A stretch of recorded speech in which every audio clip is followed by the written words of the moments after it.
This is Dylan from Halifax Heat Pumps and Electrical. Today is a very special day. Hey, Nick, do you know why today is important? Today is important because we're doing a free giveaway install. Of what?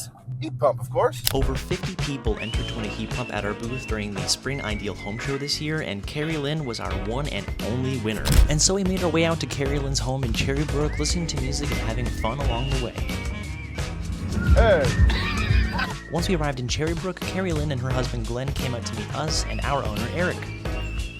Hello. How you doing? I'm Eric. You were renovating downstairs, so you needed a heat pump anyway. Yes. Perfect. We give them away every year, and it's great. What was the expectation you guys needed for the win, or? No, not at all. Not at all. The expectations, but we wanted to win. We wanted to. Yeah. You put the good energy out there and you got it. We were actually told to come to Halifax Heat Pump by one of the guys from the efficiency legislation. I was like, oh, why is there so many heat pump people here? Then the guy told us to go to Halifax Heat Pump.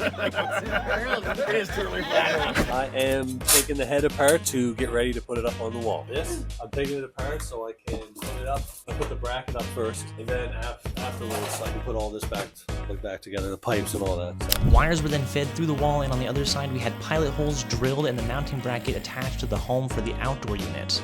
Then our team of electricians wired up the disconnect box, which essentially acts as a kill switch or emergency shutoff. All the while, our install team was actively doing cable management with the cabling from the disconnect box to the heat pump. When you click the breaker on inside of the house, these two metal prongs right in the middle here, those are going to electrify, and we're going to test for volts using these leads from the meter. And then if we see 240 or 38, or we know that we did it right. Leads are on.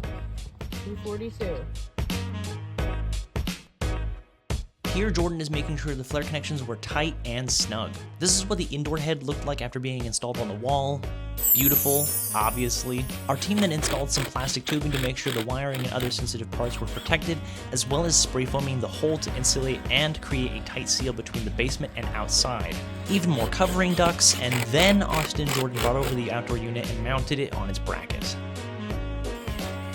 And once they were done that, we were in the final stretch as Jordan started wiring up the communication and power lines so the indoor and outdoor unit could talk to each other and work properly, which was followed by adding some thread lubrication on the refrigerant piping to make sure it was nice, snug, tight, and free of issues. And this right here is a vacuum pump, which basically pulls any air, moisture, or other non-condensable matter out of the system.